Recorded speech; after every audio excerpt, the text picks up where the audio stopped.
at a certain point in life, you're supposed to start leaving behind the whole masking thing. The masking thing was the coping strategy. It was you trying to pretend to be just like everybody else. And the masking can take many, many different forms.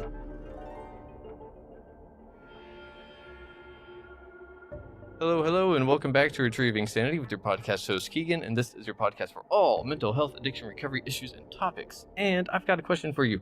Have you had some bad trips lately? Well, if you have, you're in the right spot because we've got Jeremy Van Wert, a psychedelic therapist, and we've had him on the show before, and boy, oh boy, it was a freaking blast. You've got to check out that episode if you haven't. But I've got to ask Jeremy, how have you been, my friend? I've been pretty good. I was on the road with my wife for 10 weeks in an RV. And, a couple of years ago, where I live up in the mountains of California, we had a forest fire and everything was destroyed around us. And so now we're living in this kind of burned hellscape, and so during the summertime, it just gets really, really hot. And we just decided, let's just take our work on the road. So we went up to Olympic National Park and Canadian border area and just came down the coast, and I'd work in the morning and afternoon and then enjoy the beach in the evening. And it was just a really wonderful restart of everything. So it was great. Oh man, that sounds amazing. And you said that was 10 weeks? Yeah, we did 10 weeks. I've designed my life around being able to work anywhere. So oh man, I've got to say, I'm pretty jealous of that. That sounds like that is one heck of a, if you're working while you're doing that, it's not really a vacation, is it?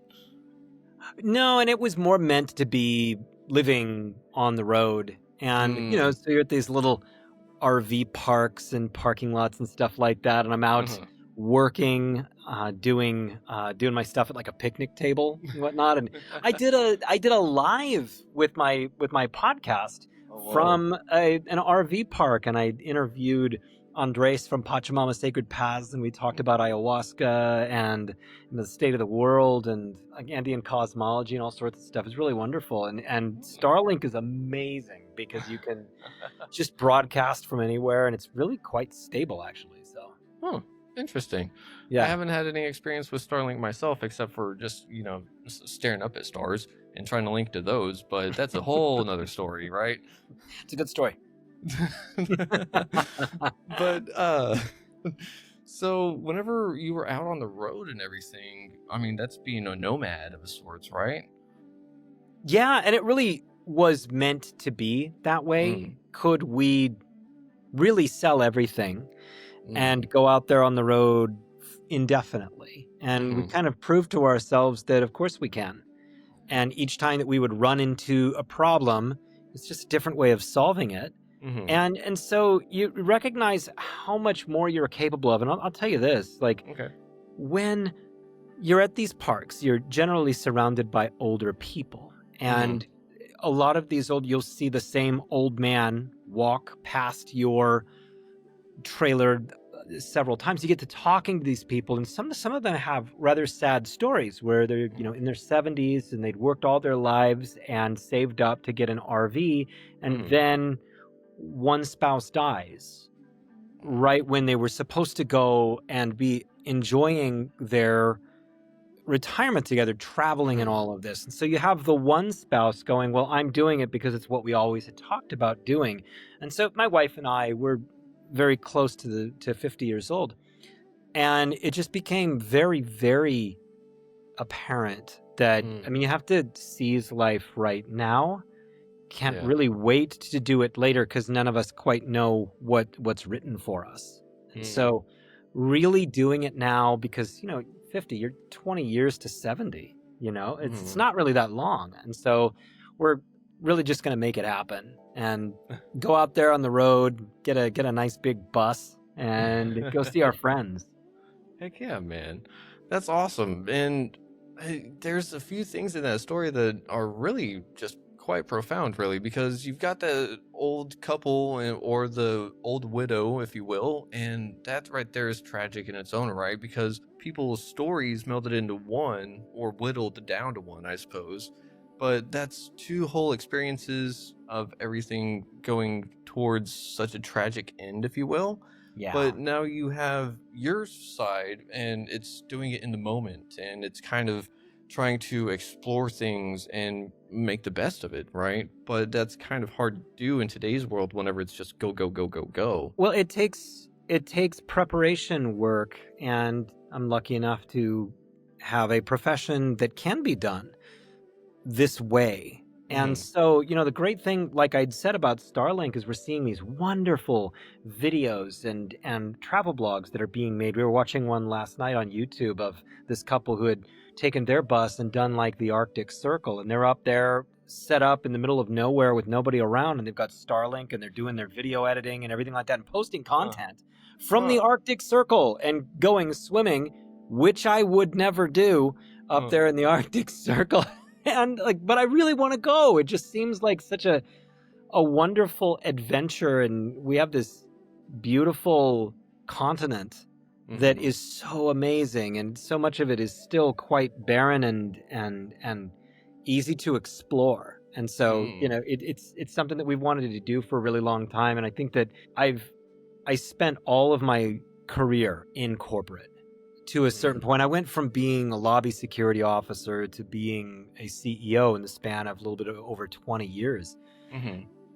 And, when you really get to see it from all levels, you just recognize how it takes the best hours of your week. It takes the best hours of your life. It takes the best years of your life. And you're around people that you may or may not vibe with.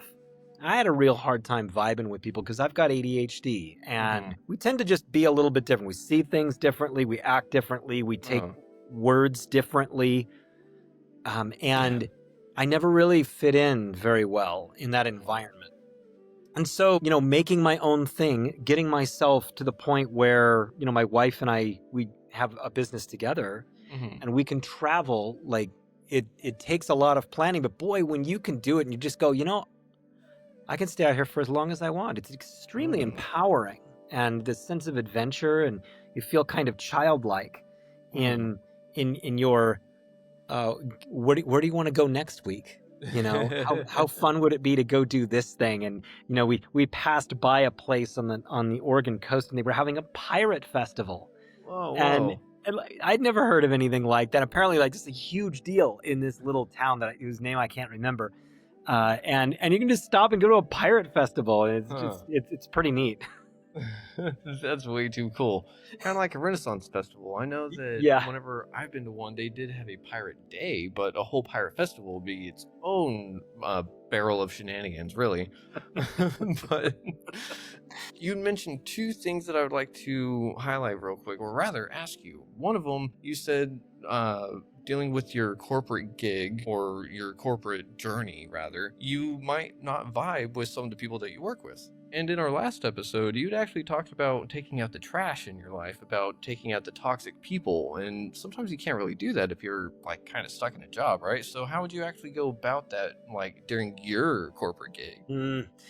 Yeah, this is really tough. And so I can speak about it from the perspective of somebody who has ADHD. We tend to get into positions and really, really work like crazy.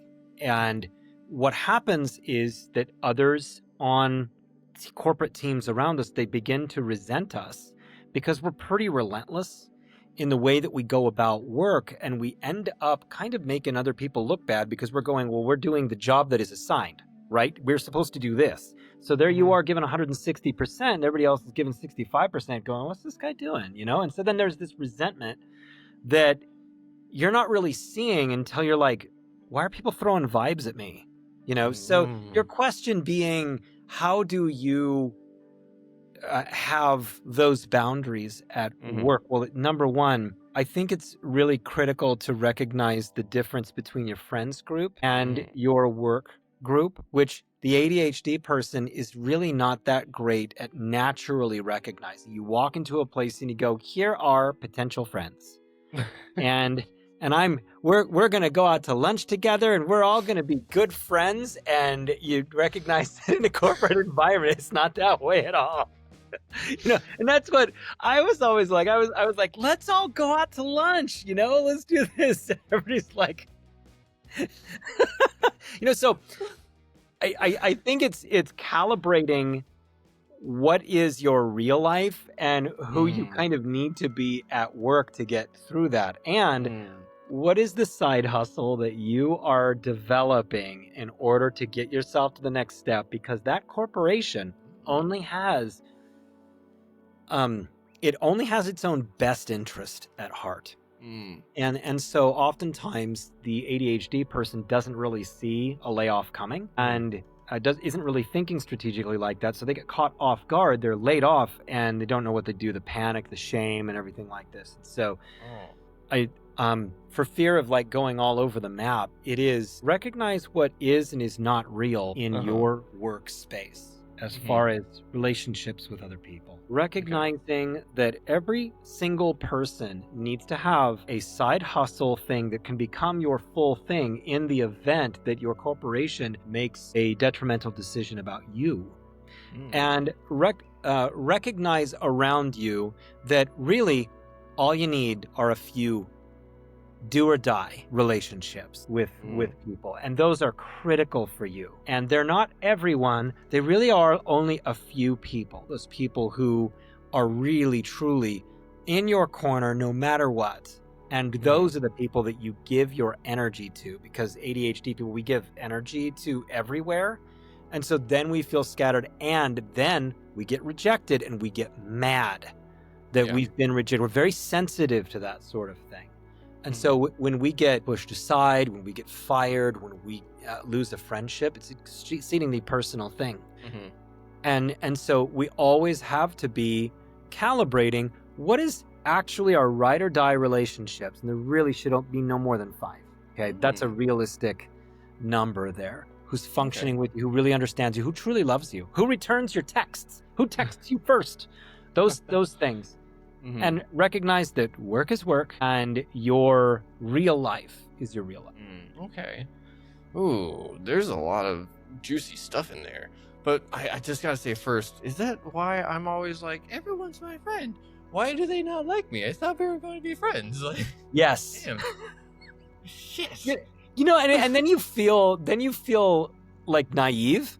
Yeah. You know, when maybe somebody's been harboring a resentment at you, you know, maybe they've been talking about you, maybe, you know, it really just kind of comes down to that maybe your boundaries weren't really where they should have been. And it's kind of like a learning experience. But yes, we tend to walk into a place and go, friends, you know, and then we get hurt. And it's because I have to set expectations on that kind of thing, right? Because I'm accidentally setting expectations that I'm going to have reciprocated feelings of other friend, you know, but whatever.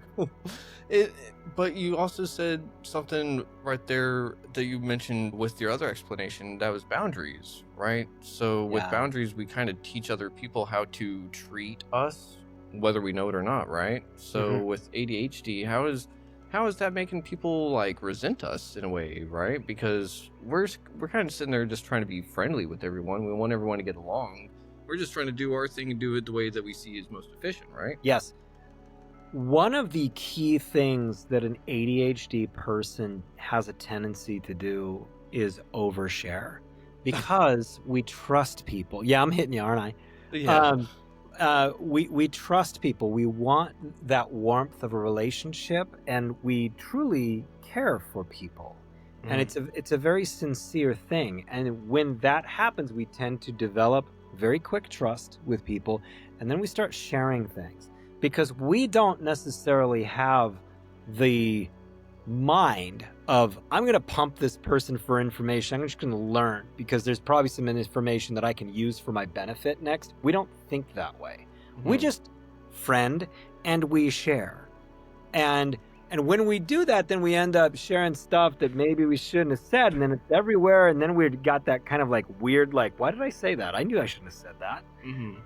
You know? And so like that boundary of, number one, limit the amount of time that you spend with your colleagues if it is at all possible. Be strategic about how much time you spend socially with these people.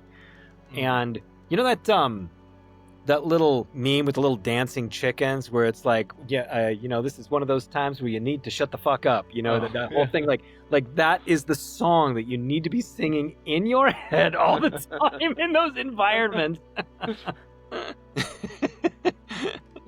So just zip it. Just zip. Don't overshare.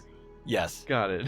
I mean, no, you're laying on a lot because either in text message or emails or whatever, it's like, all right, here's the answer. And here's why I think that's the answer. And here's why I feel that I think that way too.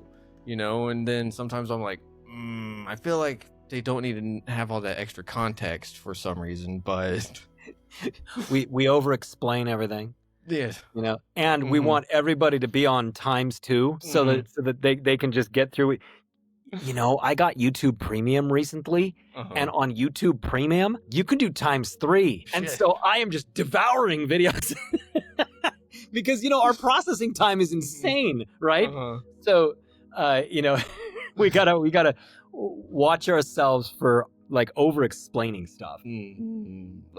I'm so bad at it because whenever I don't do it, I feel like I'm not caring about the conversation. I don't.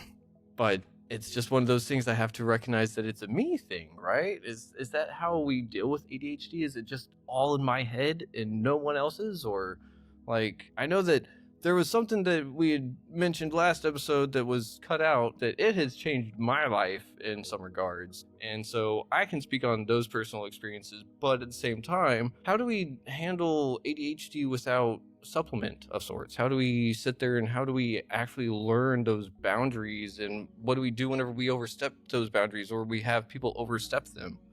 Yeah, it is imperative for us to have control of ourselves as much as possible. And this is something that a lot of people tend to discount, but it is really, really important that we're exercising every single day. Our minds, our bodies absolutely need it. Something that's going to make you burn a little bit. Cycling, rowing, very, very good for this kind of thing, where so when we have ADHD, we have this consciousness that's kind of everywhere at once. We want that consciousness to be right inside of ourselves, because that's more of what other neurodivergent people are thinking and feeling.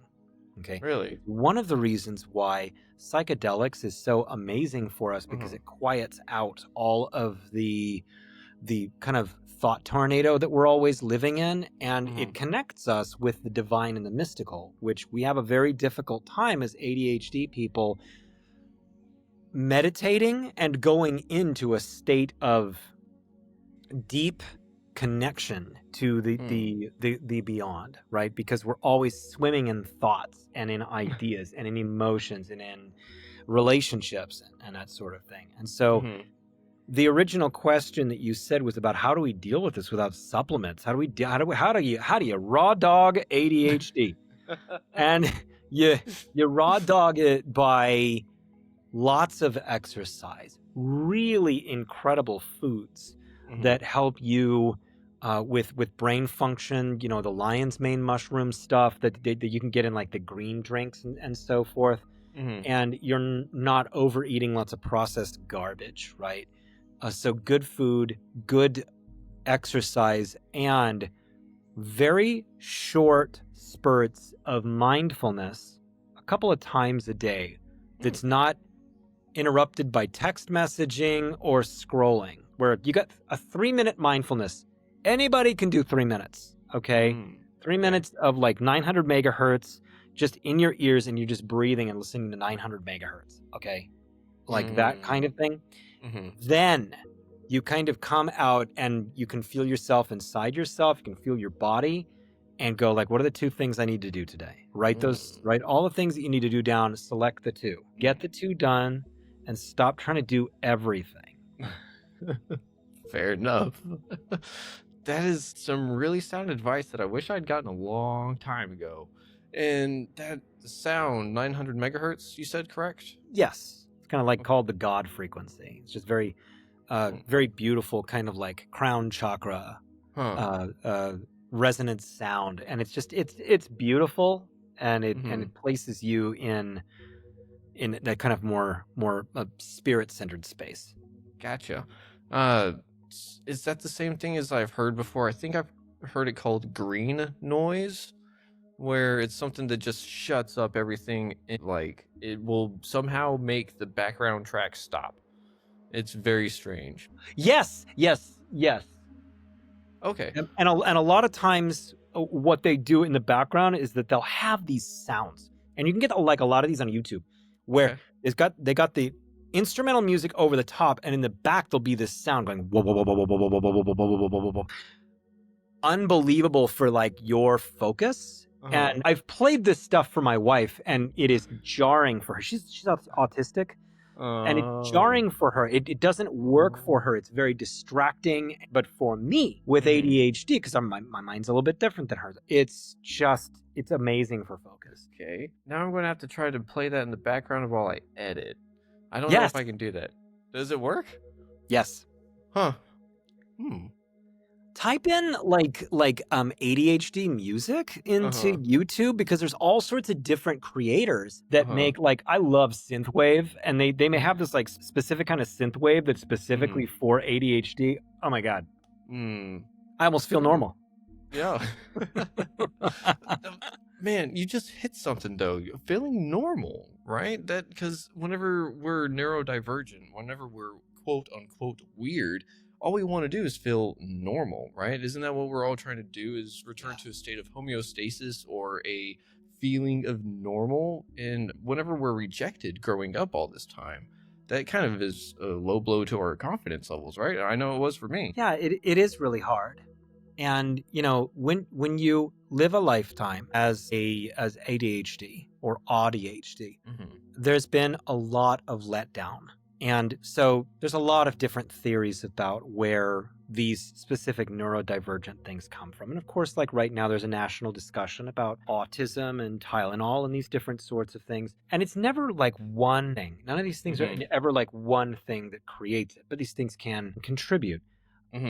I have a strong belief that oftentimes early traumatic events, high stress environments, the dynamic where you have one parent that is narcissistic and another parent that is kind of absent a lot of the time, you have the perfect dynamic for the child that is trying to figure out how to be relevant in the family, how to be noticed. And they're preoccupied with trying to be good, trying to earn the love and the care of the parent.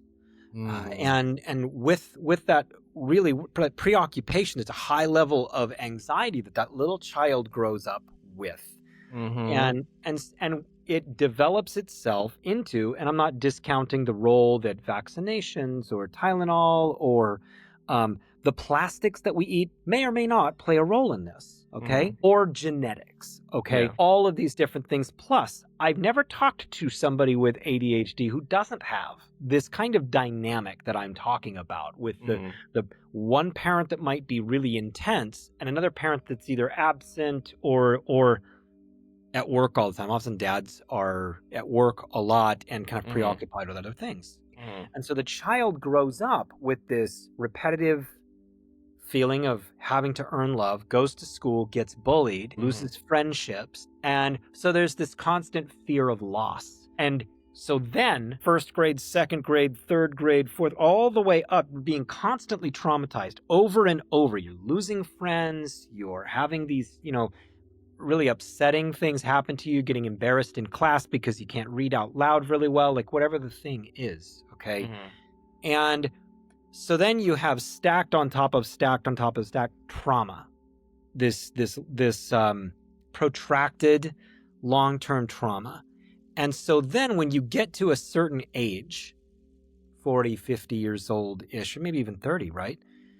You're so exhausted of the mental taxation that there has been. You're so sensitive to being rejected that you often start taking efforts to, at all costs, avoid being rejected again, because it's just so painful.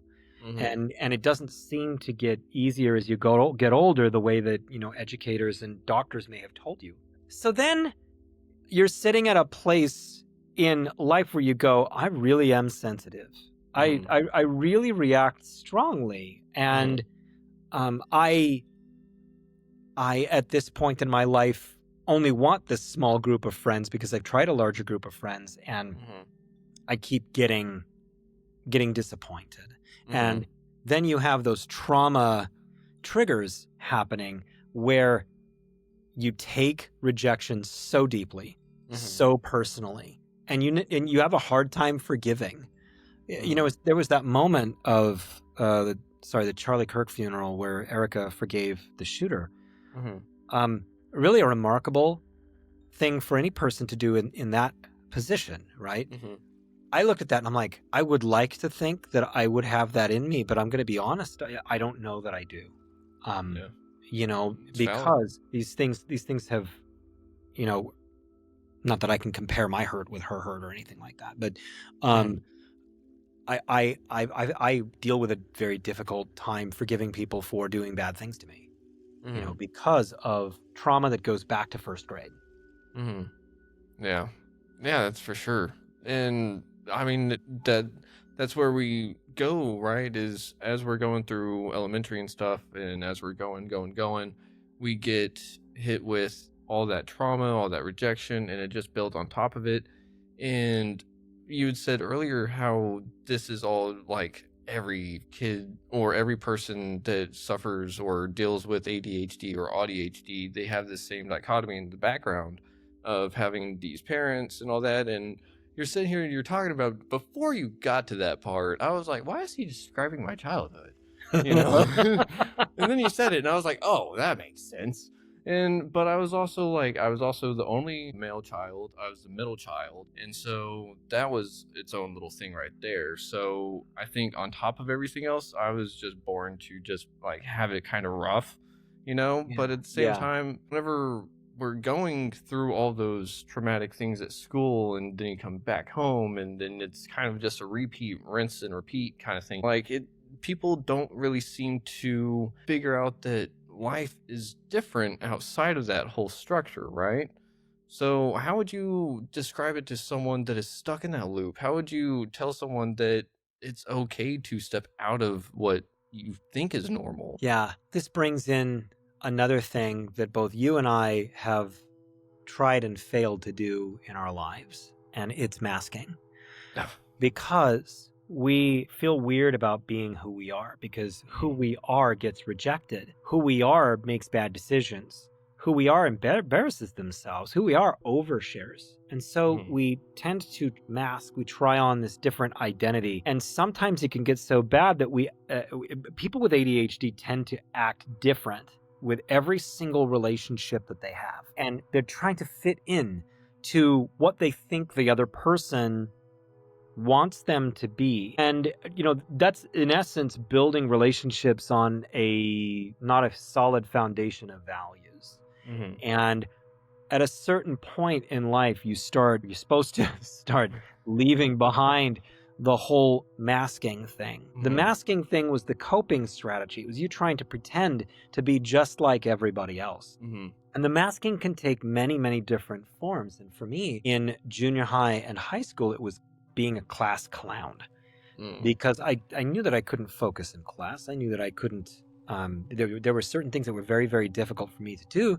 And I didn't have the perspective of a 49-year-old man who looks back and goes, our educational system is atrocious. It's a terrible environment for young people who are a little bit different. It's a terrible environment for teaching creativity. It really is only there to teach young people how to follow the rules and work in large corporations. It's really what it's preparing you for, not to be independent-minded, not to be creative or self-driven. It's really teaching you mainly how to follow the rules, which is not something I was ever particularly good at, and probably you either.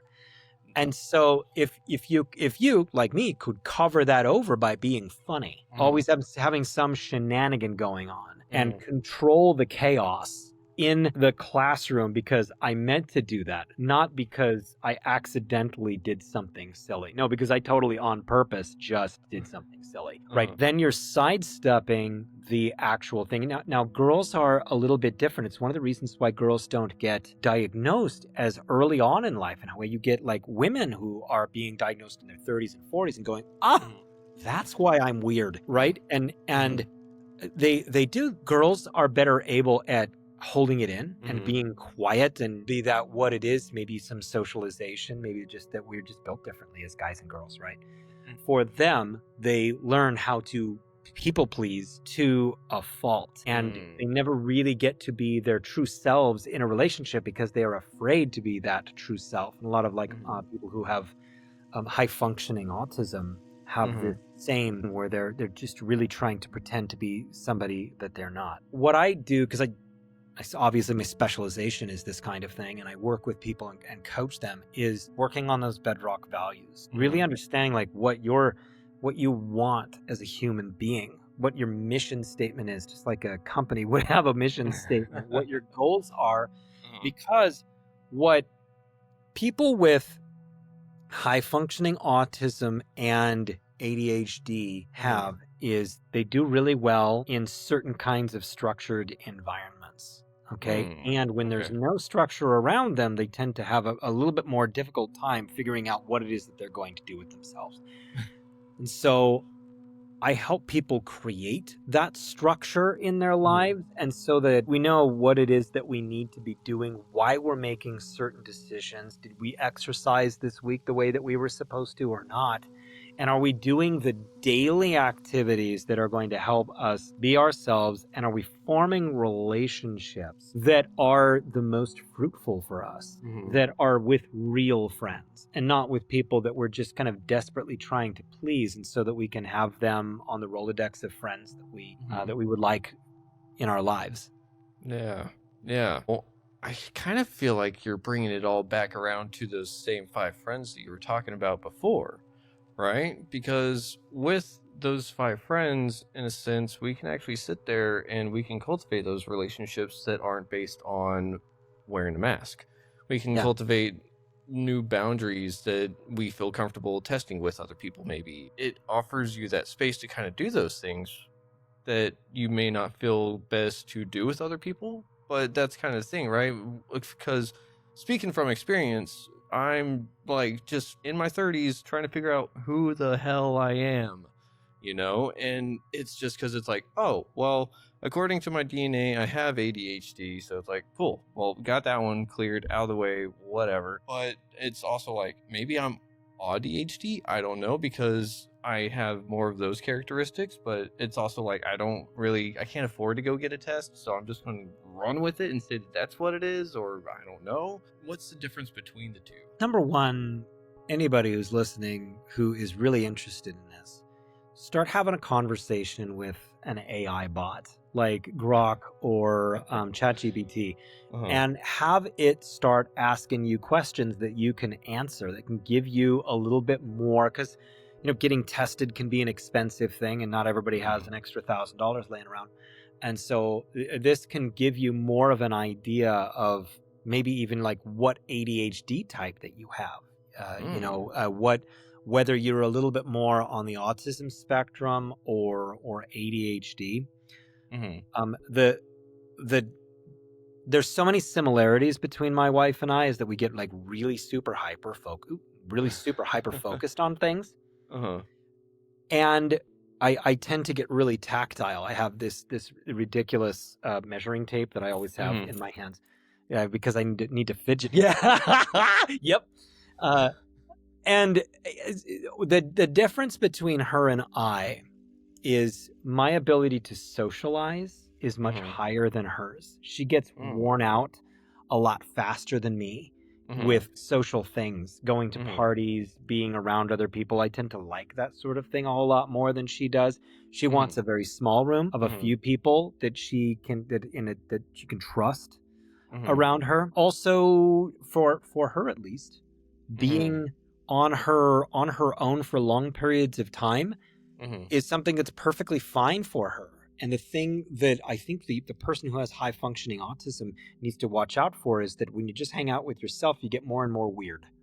And so you kind of need other people around you, because you're going to be going down rabbit holes and exploring different things and enjoying what you read and everything like that. And it's good to kind of get yourself out in more of the real world a little more than never. And so that you're you're still in touch with things. And there is a tendency to be a heck of a lot more disorganized. And, Gotcha. I'm working with a woman right now who she's feeling very, very dysregulated right now with her ADHD, because she doesn't feel that she can actually finish anything that she started. And she said her child asks for help with something, and she goes to do it, and then she gets distracted because there's dirty dishes in the sink. She starts doing that, and then she realizes that she didn't put the laundry in the dryer, so she's got to go do that. And then it's like an hour later, and her child is like, "Are you going to help me or not?" And she's like, "Yes, I'm sorry. Yes, I'm going to do that." And so, one of the things that I suggest that people do who would have that really disorganized type of ADHD is when, for instance, your child asks you, "Hey, I need help with this sort of thing." Grab something, put it in your hand, like it's a pen or something like that, and don't put that thing down until you have done that thing. And if that thing requires both of your hands, then you need to put it in your pocket or whatever, because you need to have that thing on you, and you don't put it down until you've actually followed through. It's like a level of accountability that's built into just having something in your hand, because you go, "Why do I have this in my hand?" Oh, it's because I have to finish this thing. And it's just a real easy way to keep yourself focused where your brain's bouncing all over the place. Then go exercise. Because your brain's obviously spinning. Oh, okay. So wait, hang on. What happens if they were holding the thing and they walk through the door and they forget? Woo! Yes, there's another thing. And this is something that I do, and it is foolproof. Okay? So there's something that you need to not forget, even before you go to sleep, and you want to remember it in the morning. Choose a space like the top of your desk. Okay, think of that thing and tap 10 times. Okay? And then go about what it is that you're doing. You will remember that thing. Okay, you will remember it in the morning. Tap 10 times, and you'll remember where it is that you're going, and so forth. But your question was, what if I have this thing in my hand that I did, and I forget what I'm doing? I kind of doubt that you will, because that thing is going to you put that in your hand for a reason. And you can also couple it with doing the 10 taps. The 10 taps, the reason that works is it's not something that you commonly do. It's not something that you go around like tapping on things. And so your brain is going to go, "Well, this is weird. This is a new thing." And so it associates the tapping with the thing that you need to remember, and you remember it. Okay, I'm going to have to try that for sure. Because I was like, well, it sounds a little out of the ordinary. And then you're like, oh, yeah, the brain's going to be like, that's weird. I'm like, yeah, that is weird. I'm going to get a text from you tomorrow going, "Dude." I actually, at first I thought you were going to say, I schedule a text to send myself later. And I was like, that's pretty smart. That's good. I've done that before. That's not bad. But knowing me, I would go, yeah, whatever. And just go about my day, just check the watch. Oh, yeah, that's for me. Oh, yeah, I'll remember that. It's just la la. But it never really seems to work. Text messaging, communication, emails, that kind of thing. Because either I'll read it and I'll reply in my head and keep on going, or be like, all right, I'll get back to that. And then it's just like under the rug on accident, It's just like out of sight, out of mind. And it's not like I'm intentionally choosing, like, I will ignore this person. It's going, all right, I will get back to them after I finish this. And then it just never, that thing just never ever gets finished, I guess. So how do you do that? Yeah. firstly, and this isn't a particularly complicated concept, those of us with ADHD tend to do a lot of negative self-talk, and it's so extremely toxic. We get frustrated with ourselves because we don't finish things. We need to strategize our lives in a creative way, and it can change from season to season in your life. Okay. Whether it is a whiteboard that you write everything down on, your big goals and your small goals and everything like that, or you're using something like Notion or Microsoft To Do or something like this, all of these things need to be put on a checklist that you're consistently using. And so that you are being reminded of the things that you need to do. Okay. That creates that structure around your day and these things. And don't overload yourself with things, and take a look at all the things that you have to do. Which one of these things can be outsourced to you can pay somebody to do them. That's a really high level way of taking care of lots of things. Number two, how can AI help you with a lot of the things that you need to get done? Have you not considered the ways in which you can outsource some of these things so that you're not always the one pulling granite uphill, and we do what's right in front of us right now, and as a means of procrastinating on other things, because we feel like we're doing something because we're answering our texts or something like that. It's not necessary. Use your lunch to answer those texts. Very few of them are critical. Fair enough. That's a good point. I think that a lot of us tend to either overcomplicate our phones or underutilize them, I guess. I'm somewhere more towards the underutilization. Like, I have all these apps that I'm like, oh yeah, that'd be pretty cool to try out one day. And never mind. And just like, they're just sitting there on my home screen. I'm like, today's not the day for that.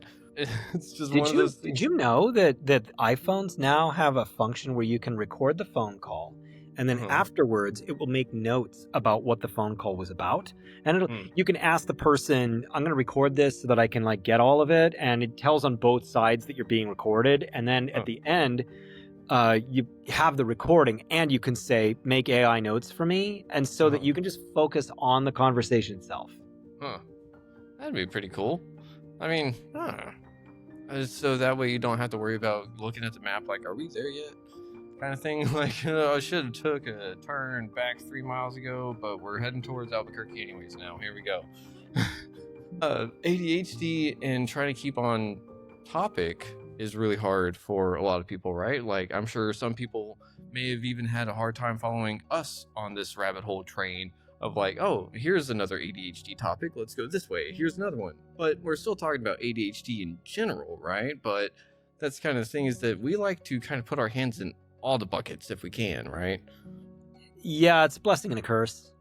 And I sometimes don't recognize that I'm doing it. And my sister's very much the same kind of thought patterns that I have. My wife will say, you know that nobody can follow the conversations the two of you are having together. Like, they're just so bonkers. And I don't recognize that.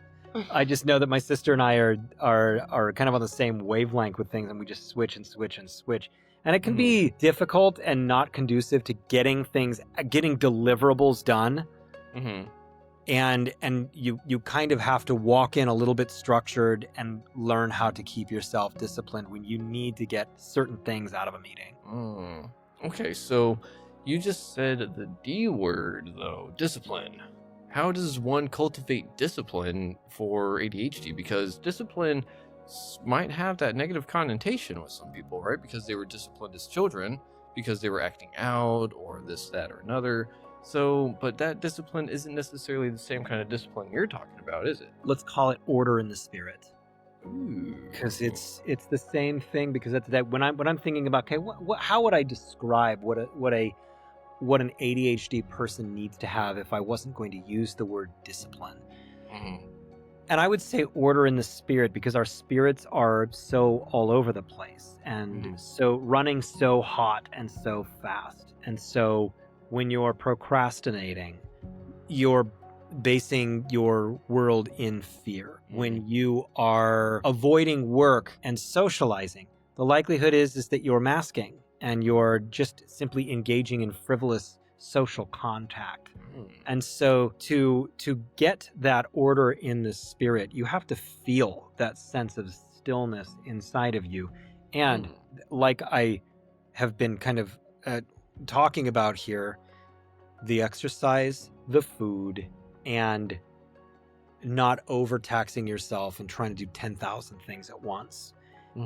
If you're feeling crazy, ask yourself when the last time was that you actually did a good cardio workout. If you are feeling like you've got too much going on, recognize that what your tendency is going to be is to kind of vapor lock and go into scrolling mode.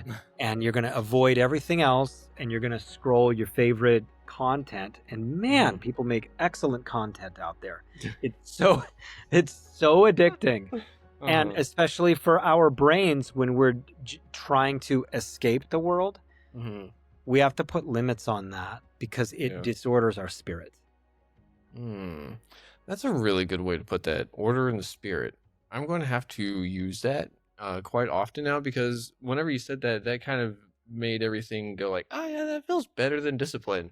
I like that a lot, because I know that I had been asked at one point a few months ago why I don't necessarily speak to myself in I terms. Like, I will, but I don't say like, because I'm a very verbal processor as well. So if I'm like home alone or doing whatever, I will talk to myself, but I don't go like, I'm going to do this. I say, we're going to do this.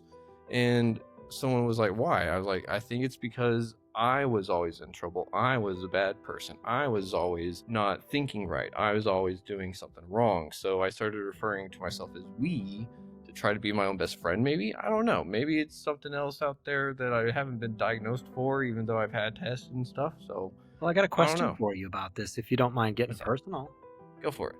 So I've talked a lot about the ways in which that we have been kind of traumatized through the years as people with ADHD. What would you say is your biggest ongoing trauma? Something that hurts still? Ooh, see, that's kind of hard to say too, right? Because whenever I look back at like my childhood, some of the early stuff is like fear-based, right? So one of them would be like in bed with like trying to go to sleep, and then my father yelling at my mother, and just like a lot of loud conversations, and it's about something that I had done, and so my mom was sticking up for me.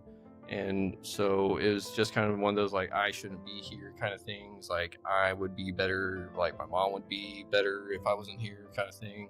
So it maybe started, like, my negative self-talk started way back then. And that may be the thing that I'm still dealing with. I'm not entirely sure. But that would probably be my most deep-seated one I can think of off the top of my head. I'll bet you that when something bad happens, no matter what it is around you, you blame yourself first. Yep. Yes. Because when you're explaining, and generally when people talk about, well, I don't know, I guess there was trauma. There were these times when my parents would fight. That is the primary thing. When they bring it up, the first thing, that is a primary major thing in their lives. And so you're hearing this mom and dad fighting out there. There might be a sense, I don't know if they're going to divorce. And if they divorce, it's going to be my fault. I don't know if he's going to leave tonight. I know that my siblings can hear what's going on out there, and they know that I'm the one that created this. And so there's this kind of like ugly feeling of total responsibility for everything bad that's happening. And you know now that no child could be responsible for all of those things. But at the time, you will only remember the emotion. And so now what lives in you is this kind of trigger that comes up when something bad happens. You go, oh man, I wish that I could be a better person. I wish that I wouldn't do that. I'm so stupid, or whatever the thing is that you say to yourself. That is something that requires healing inside of the ADHD person. And one of the wonderful things with plant-based medicines and psychedelic medicines is the ability to really do deep, loving healing. In the last ayahuasca journey that I did for myself, I was just in the middle of this beautiful purple ocean of love.